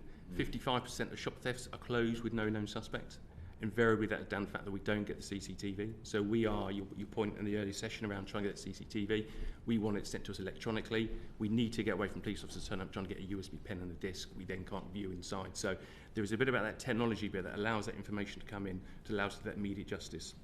So that makes a real difference from that perspective. So I think, and the other bit for me is around the reporting side of it. So in the last 12 months, if you take 2023, we've had about 425,000 shop thefts, which is a third increase on the year before, yet the British Retail Consortium talk about 16 million. So what are we missing from that perspective? And I think it's about having that level. And there's a very strong argument to say that because no police officers attend, they've given up back to reporting some of the, not all of it, but some of the potential offences to the police. Yeah, but I think some of the challenge of that, of course, is we will deal with a prolific offender for 6 or 7 offences. They might have done 50 or 60 offences, and of course, when that goes to court, that makes a significant difference. Because if that subsequently at court, they might get a 3-month prison sentence, they'll be out in 6 weeks, and then we kind of start that process again. Yeah, from that challenge. And just two very final quick points. And I know this is a difficult question for you to answer. I think I think a very diplomatic answer was given by Chief Superintendent Goss. Do you agree that it would be helpful if your custody sergeants could charge for retail offending and take the Crown Prosecution Service out of that process? Yes. In terms of straight answer? And I think there are some examples, and we are looking at that best practice where they're able to do that in some forces, and we're looking to get CPOs on board and try and raise it out nationally. We can get that. And that applies obviously not just to, I'm sorry for using this, I don't mean to shoplifting, but that applies to assaults on retail workers as well. I think assaults are somewhat different because I think there's a bit more of a burden of proof. I think for shop theft, I have the faith in the police to be able to do that. You're dealing with it. You're all knowledgeable of the law. You know, you very much have got the experience that the Crown Prosecution Service have in terms of proving an assault's not mastermind, and therefore the police should have that power as well. Do you think?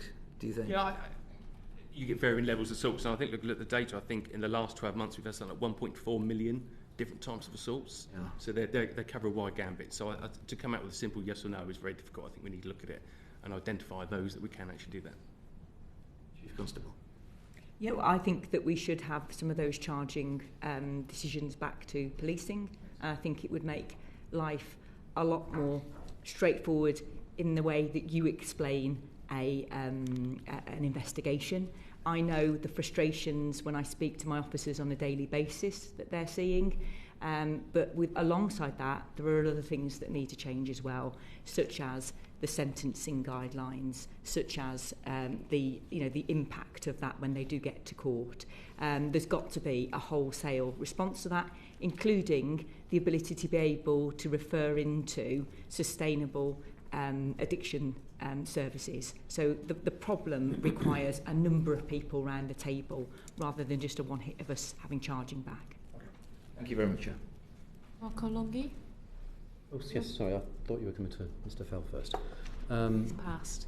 Sorry? He's passed on to you. He's passed? Yes. Right, yes. right, okay. I've authored a paper on policing in recent weeks, and I have to say some of the research numbers that I came across were truly horrifying. If I may, I might just refer to some of them as they are in front of me, and I prefer to be precise. Half of police forces are not investigating crimes properly according to the official watchdog. When the police tolerate small offences and effectively decriminalise crimes such as shoplifting and retail crime and burglary, they allow criminal behaviour to escalate. Passive policing has also led to more passive citizenry. Polling in 2022 showed that over 1 in 10 people would not report a burglary, assault or mugging to police. This increased to 1 in 4 for not reporting antisocial behaviour.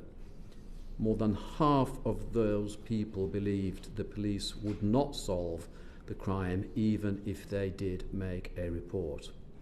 The Victims Commissioner found that 34% of victims surveyed would not report a crime again to the police. So it is true, isn't it, that the most vulnerable here are likely the ones that are going to be the ones that suffer most as a result of certain police forces, and we're talking about half of them here, choosing to have a policing operating model that specifically disadvantages the vulnerable. I mean, I'd really like to know what the NPCC is going to do about this. I mean, my research has also showed that trust in the police is at an all-time low now. It's never been as low as this. And following the plans back in 2019, policing numbers now are also at their highest they have ever been. So what are the plans? I'm in the West Midlands. They're in special measures, like several other police forces. What are you going to do about it? Would you like myself to respond? Because obviously retail crime fits into all of this, but of course it's a manifestation, you know, that the lack of policing of retail crime and solving cases is just one element of what's happening in society overall. Burglaries not being attended and violent crime not being attended as well. Please. Thank you. So I don't know the paper you refer to, so apologies, and I'm not sure of the source of the data that you've collated as part of it, and I'd be really interested to read it if you would mind sending it to me. I'd find it fascinating, so thank you very much. And, you know, what I would say is that from an NPCC point of view, we are working incredibly hard to make sure that we are prioritising the things that matter to our communities, working hard with our police and crime commissioners to make sure that those police and crime plans prioritise the things. And if there's anything, particularly from my area, if I don't think is in the police and crime plan that isn't picked up, then I'm picking that up as a forced priority for us to be able to work on and make sure that we deliver to our communities. So whilst I accept your research and the data that you've got that says that trust and confidence is at an all-time low, that isn't the case for every police force across the country. So it's, again, working with the College of Policing. It's making sure that we've got that clear knowledge bank, that we are using best practice, and good people like Alex here are working to coordinate our response across various areas. You talk about burglary. The lead for burglary works to myself as the Acquisitive Crime Lead. We've done a huge amount of work around burglary attendance, burglary investigations, professionalising that, and making sure that our officers know what they're doing. Obviously, we've had a record number of people entering policing at the same time that we've had a record number of people exiting policing. So we're continually catching up in terms of training and making sure that we have that response on the ground. Thank you. If I may, I refer to the Peelian principles of policing in my report, where actually wider society is the police itself, isn't it? And I find it terribly disturbing that we are seeing such increased levels of cynicism now, whereby people are choosing now not to report crimes anymore. I have neighbours, I have people who I talk to as a Member of Parliament. I engage with as many people as I can. Yes, you might describe it as anecdotal evidence, but it triangulates very, very strongly. And obviously, as the NPCC, you guys are at the leadership side of things, and I hope you don't mind me saying, I do believe this is a failure of leadership, much more so in certain police forces than others. So it would be wrong of me to tar everybody with the same brush, but the data I do refer to is nationally collected. Thank you. Thank you. Tim Lawton. Thank you, Chair. Chief Superintendent, you heard from Mr. Gerrard earlier that basically the rise we've seen in retail crime and attacks on staff is all due to the police not taking it seriously. What's your response to that? So I don't think it's as simple as just not the police taking it seriously. The police have absolutely got a fundamental part to play in retail crime, without a shadow of a doubt. But police won't resolve this on their own. You know, this is very much a multifaceted partnership approach. And I'm leaving here this morning to go to a summit with retailers, the security industry, and then a whole day tomorrow where we're going to talk this all through. So police have definitely got to improve with their attendance at the scene of a detained retail offender and where violence has been offered or used. And we've demonstrated that we've made significant progress in that regard in the last 6 months. But I don't think it's as simple as just police attendance at the scene. So we talk a lot about retail crime happening. We've spoke a lot about sentencing guidelines. We spoke a lot about the relevant regulations in place. But we've got to talk about prevention. We've got to talk about stopping this happening in the first place. Somebody made a point today about stopping offenders coming into stores because they're known. They're prolific offenders, and just asking them not to come in the store, or they're banned from the store, or the guard on the front door doesn't want to come in, is the starting point. Everything we talk about is after the offence has occurred. So we've got to get back into sort of the discussion around the prevention of retail crime happening in the first place. All those things you've mentioned are at the discretion of individual stores to enforce now, are they not? Yes. What is the law around a member of staff in a store, be it a security guard or a shop assistant, detaining somebody who has been caught shoplifting? So it's very much down to the store themselves, who have their own policies around whether they have a detain or a non-detain policy. Whether that non-detain policy or detain policy applies to security guards or the staff themselves is dependent on the store. As we know, we've got common law powers and citizens' arrest, should that be needed. Not for 1 minute am I saying that members of store staff should detain people and put themselves at harm whatsoever, but it's very much down to the store themselves and their own policies, what they do. We do see a lot of stores, and I've met a significant number over the last 6 months that do have non-detain policies. Now, that's very difficult when you've got repeat offenders, prolific offenders, know there's a non-detain policy coming in and out of a store, I think you described it earlier on, committing theft. And definitely one of the prevention arms that we're looking at is, prolific offenders, the detain policy for guards. That might need an enhanced level of training from the guarding companies, and then working with the retailers to certainly give ourselves half a chance in that regard. What does the law say as regards the rights of a member of the public, which is no different to a shop worker, physically detaining somebody waiting for the police to arrive? There is a common law to any member of the public, whether it be a guard, whether it be a shop worker or a member of the public shopping in the store. They do have the power under citizen's arrest to detain somebody if an offence has been committed. So that is available to anybody. What are the conditions? It's not unconditional. What are the terms connected with it? That's when an offence has been committed. They can affect a citizen's arrest. Right, but you can't lock them up and go home for the night and leave them in a cupboard, can you? What are the conditions of that? Well, the conditions obviously would be within a retail store that they are arrested by a guard or a member of the public, and then the police are called, and then the police would deal with the matter thereafter. Is there a time limit on that? There's no time limit on it at all. Obviously dependent on the police resource, the demand that's in the organisation at that time, and the availability of officers as to when they can get to the scene.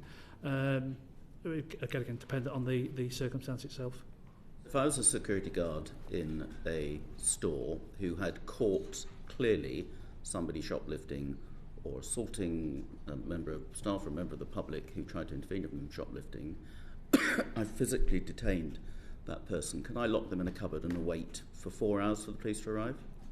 I'm not sure locking in the cupboard would be the right term, but you can hold them there for the police to arrive, and that's some of the work that we've done with the security industry, and we're going to do this afternoon around potentially looking at giving extra powers to the security industry around the detain or the non-detain at retail stores. Some of the data that we spoke about earlier on around police attending detained offenders is really encouraging and moving in the right direction. Well, not according to Mr. Gerrard. He said that it was a figure 80% of the times that the co-op have detained an offender and called the police haven't turned up. Do you believe that figure? So I haven't seen the data. I haven't seen the data from Mr. Gerrard. I do lots of work with Paul and the co-op, and working together in partnership with the police. The data that he refers to is pre the Retail Crime Action Plan, so early 2023. Subsequently, when we wrote and brought in the Retail Crime Action Plan, based on police data and a dip sample of a large number of crimes at the latter end of 2023, then police were attending at 75 to 76% of detained retail crime offenders within stores. And that's police data. So Mr. Gerrard's given us out-of-date information, or is the co-op an exception? Co-op was prior to the Retail Crime Action Plan, so that's 2023. I think he did say, if I recall, that it has improved since then and that it's now at 60 to 70% within the co-op. Don't quote me, but I think that's what he did say. I'm not sure if he gave us a new figure. He certainly suggested that in a very large number of times, however historic it was, that the police were not turning up. Do you think the co-op are any different to any other comparable retailer in terms of their approach to how they deal with offenders? I think the challenge that the co-op have, they have a large number of convenience stores, so a lot smaller stores that are not necessarily in town centres or in city centres, and they're very sporadic. And, you know, we mentioned earlier on about socially deprived areas, and guarding is expensive for the retailers, without a shadow of a doubt. It doesn't come cheap. And they don't have guards in every single store. It's very much risk-based where they deploy their guards. So it's a real big challenge for the convenience stores because of the fact that they are small stores in rural communities doing a fantastic job for the community, social fabric of the community without a shadow of a doubt. We saw that in COVID. But it's a definite challenge for the convenience stores, and Co-op is one of those. Okay, the Co-op doesn't just operate convenience stores, it operates quite big stores, which Mr. Gerrard seemed to term as convenience stores, but they are effectively smaller supermarkets and some larger supermarkets. All of the Co-op stores I have in my constituency are in the main high streets in the town centres. None of them in rural locations, none of them could be described as being in particularly deprived areas. And yet the rate of shoplifting there is by several multiples worse than other comparable nearby retailers, which suggests something about the Co-op's policy. And what I challenged Mr. Gerrard on was the fact that they have a contract centrally with mighty security guards to provide security guards, which are only available randomly in stores, and in most of my stores are not there on a permanent basis at all, where the policy, the national policy, is visual deterrent only, i.e. they do not physically intervene. Do you see any benefit in having visual deterrent security guards, or is it really as useful as a chocolate teapot?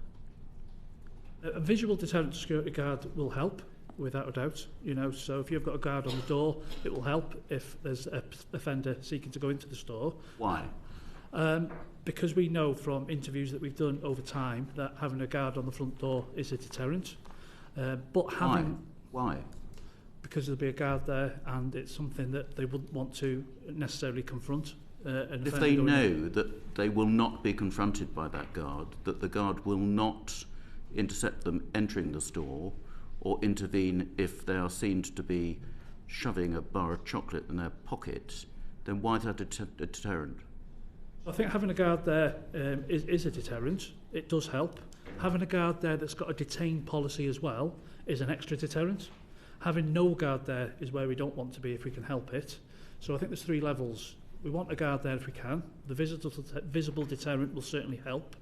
But having a detain policy as well is just an extra insurance policy on top of that, because these are repeat offenders going into stores all the time. We've described that, we know that, and they've got to know that if they go into that store, they could well be detained by that guard. So I think we're saying the same thing, really. That is the point, isn't it? If it is known that you won't be intercepted, then it's open season, effectively, isn't it, what you said?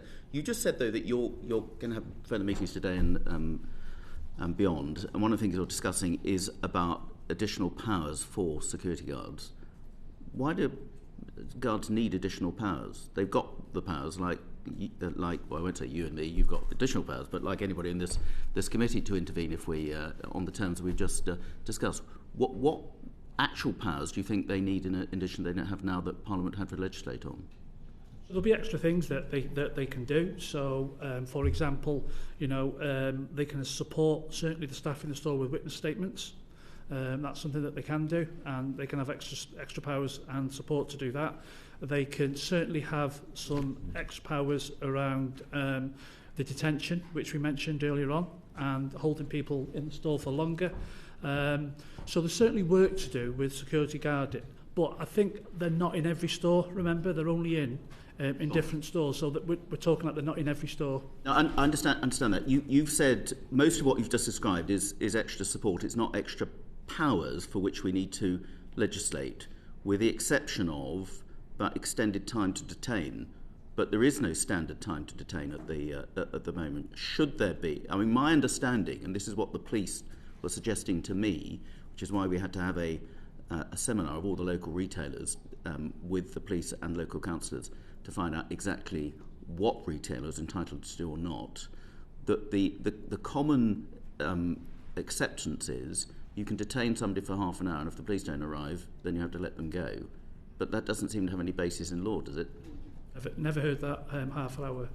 Right. So this is getting back to me. What is reasonable to be able to detain somebody who's just biffed a customer trying to prevent them from nicking a bottle of gin? Is it an hour? Is it 2 hours? Is it 4 hours? Does it depend on how you treat them? Do you have to give them refreshment during that period? Can you put them in a locked cupboard? What actually can the retailers do awaiting the police, and understood that they have to tell the police that you've got somebody there, and there should be an expectation that the police will arrive? I think it's very dependent on the circumstance itself. I mean, I don't certainly want to give a time limit necessarily on how long they can hold somebody there if they're being violent with the staff worker or the security guard and the police aren't able to attend. So I think it's very difficult to put a time limit on how long they will hold them for. But as I said before, we're getting to 75% at the moment of detained retail offenders. How long that takes to get there, I don't know at the moment, but it's certainly encouraging and moving in the right direction in that regard. So I certainly can't put a time limit on how long they can be held for, because it's very dependent on what's happening in the circumstance and the offender themselves. Okay, but do you agree we do have to have a greater clarity there, so retailers know what their entitlement is, and the police know what's expected effectively of them by the retailer? Agreed, and I think that's some of the stuff that we can work through. We're in the process of writing a national strategy around retail crime, which we're discussing this afternoon and tomorrow, and that's certainly some of the points that we need to do in terms of working closer with the retailers. Don't worry about the bell. It's just telling us that the House of Commons chamber's about to sit. So it's just warning us that that's happening. And we are coming to the end of the session because we've got Prime Minister's question time very shortly, and that's why there's been some movement around the table. I just wanted to ask a couple of questions, if I may. First of all, we've had reference to the Police and Crime Commissioners and how important it is that their Police and Crime Plan has reference to retail crime in it. I just wonder, Chief Constable, you talked a little bit about this. Do you think on the whole that has changed? Because I think we had information in 2018.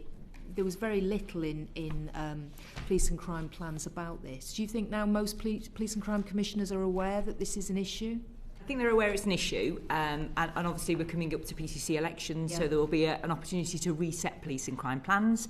I would hope to see that there is a clarity and focus around some of the things that matter for our communities, and our shop workers are our local communities. Right, okay, so that's helpful. I also just wanted to ask about the National Business Crime Centre, whether that was sufficiently resourced. So perhaps if I ask you that, Superintendent. Well, Chair. So there were two of us. There's one of us at the moment. We've got one that's just left, and we're just going through a recruitment process. It's currently funded. My post is currently funded by the City of London Police, and the inspector was covered by the Met Police. So that's how it's been for the last probably 2 or 3 years. I'd argue that's probably not sustainable, but I know Blakeman was looking at that along with other colleagues. So just for clarity, we are looking at that. We realise, understand and have experienced the impact that Patrick's team, which is just Patrick at the moment, make in relation to into this important area, and the confidence that retailers have got to flag issues and to be able to have the conversations that we need to have. So we're working on what that solution looks like, and I raised that with the Policing Minister as well in terms of permanent funding. I won't go into and rehearse the issues around police funding at this moment in time. I'm sure you wouldn't want me to.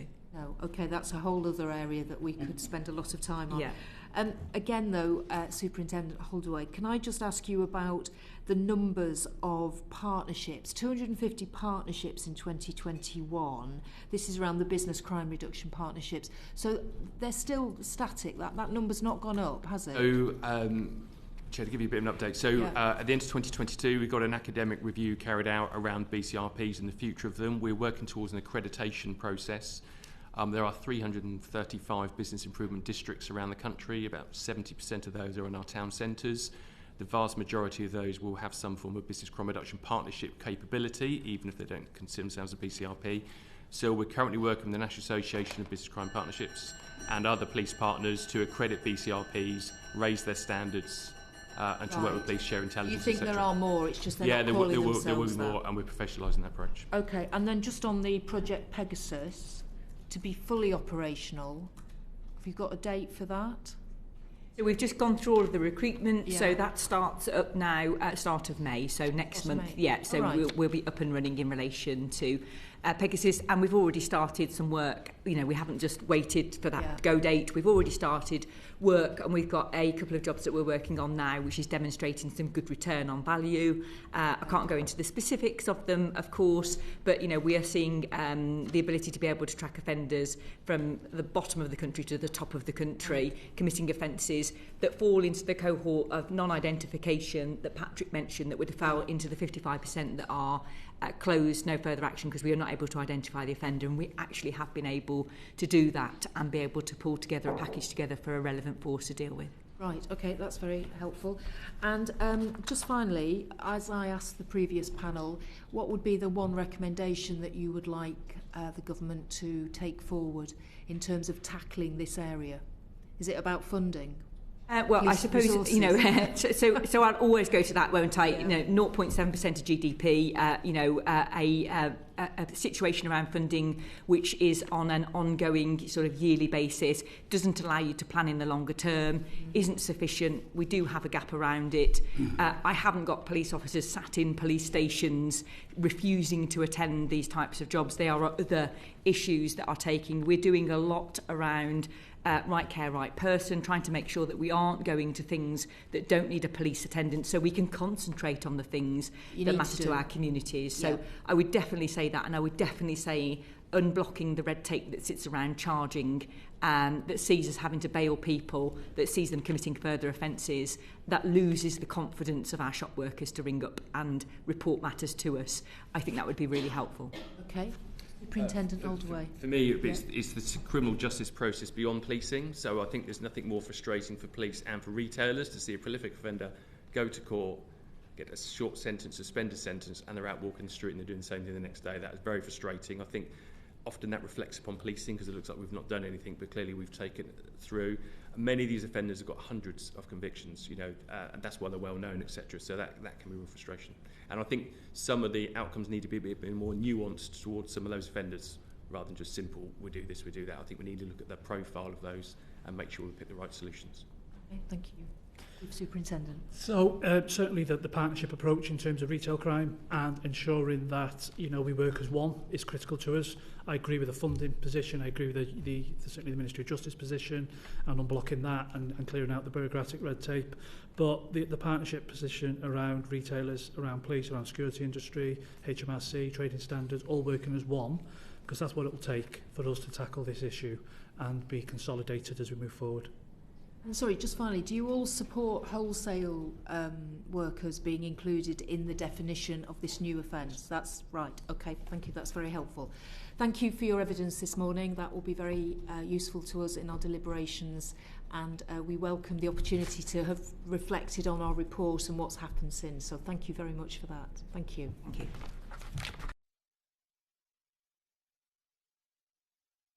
The proceeding has ended.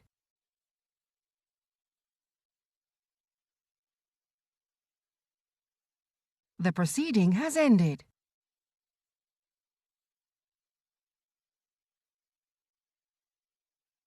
The proceeding has ended.